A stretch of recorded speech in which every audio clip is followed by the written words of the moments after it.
बिहार के साथ पिछले दिनों पूरे भारत में बवाल मचा हुआ है। बवाल किस लिए मचा हुआ है? जो रेलवे भर्ती परीक्षा थी आरआरबी की, उसकी मनमानी के कारण आरआरबी ने कुछ दिन पहले तुगलकी फरमान जारी किया। उससे पहले कि आरआरबी के बारे में हम कुछ बोले, उससे पहले आप ये वीडियो देखिए। भगवान कसम किसी को नहीं मारे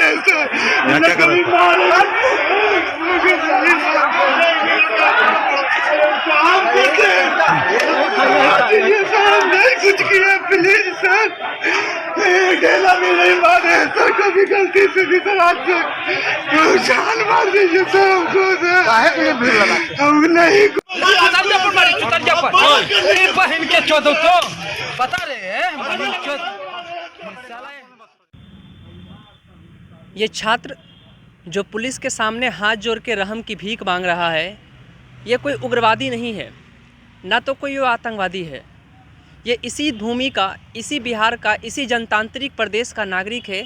एक स्टूडेंट है जिनके पिताजी कहीं किसान हो, मजदूरी करके बच्चे को भेजे हुए हैं कि बच्चा जाएगा मेरा पढ़ के एक ऑफिसर बनेगा। बच्चा मेहनत भी करा, बच्चा पढ़ा भी अच्छे से, लेकिन आरआरबी की मनमानी देखिए। ये जो घोटालेबाज होती है बिहार में, बिहार के साथ साथ ये रेलवे का मामला है, बिहार सरकार को इसमें बोलना ठीक नहीं होगा, लेकिन प्रशासन तो बिहार सरकार के हाथ में है।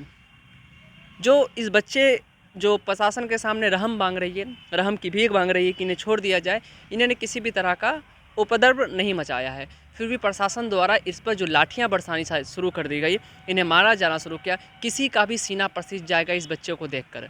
ये इसी बिहार का नागरिक है। हो सकता है इन प्रशासन वालों के भी कई बच्चे होंगे जो एग्ज़ाम की तैयारी कर रहे होंगे, एनटीपीसी का एग्ज़ाम दिए होंगे, और इस तरह से बच्चे को मारना। इसके साथ ही पूरे देश में राजेंद्र नगर टर्मिनल से ये आंदोलन शुरू होता है।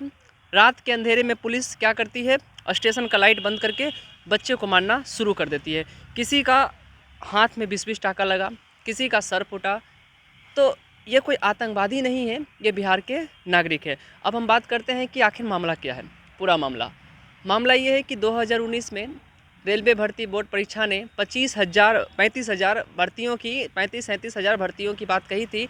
और एग्ज़ाम लेने में पहले तो देरी होती है, किसी तरह से एग्ज़ाम लिया जाता है, उसके बाद रिजल्ट देने में देरी की जाती है। सड़क जब जो छात्र होते हैं सड़कों पर उतरते हैं तो रिज़ल्ट दिया जाता है। दावा किया जाता है कि रिज़ल्ट दिया जाएगा 25 से 30%, 20% के रिज़ल्ट, कम से कम 20% दिया जाएगा, लेकिन रिज़ल्ट 20। आरआरबी ने दावा किया था कि 20 गुना रिज़ल्ट दिया जाएगा, लेकिन जब रिज़ल्ट आते हैं तो देखने को मिलता है 10 से 12 गुना रिज़ल्ट दिया गया। ये सबसे बड़ा धोखा, सबसे पहला धोखा छात्रों के साथ किया गया। दूसरा धोखा क्या किया गया?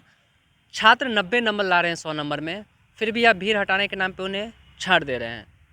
आखिर छात्र मान सकते हैं हम कि भीड़ हुआ, करोड़ों लोग फॉर्म भरे, लेकिन इस भीड़ को जमा करने के पीछे किसका हाथ था?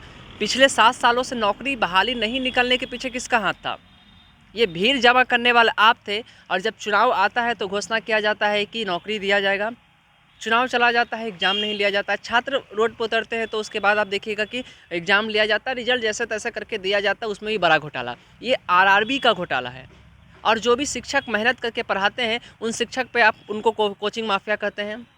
आपको याद होना चाहिए, भूमि बिहार की भूमि, पाटलिपुत्रा की भूमि, एक शिक्षक जब एक चंद्रगुप्त को पैदा कर सकता है तो यहाँ पे हजारों शिक्षक हैं और हजारों चंद्रगुप्त पैदा हो सकते हैं। इसलिए रेलवे बोर्ड को समझना होगा कि छात्रों के भविष्य के साथ खिलवाड़ ना करें। जो भी तानाशाही तुगलकी फरमान, जी हाँ बिल्कुल तुगलकी फरमान जो आरआरबी द्वारा लागू किया गया, जारी किया गया, उसको समाप्त करके छात्रों के हित की बात करें, क्योंकि ये छात्र कल को होकर इसी रेलवे का परिचालन करेंगे।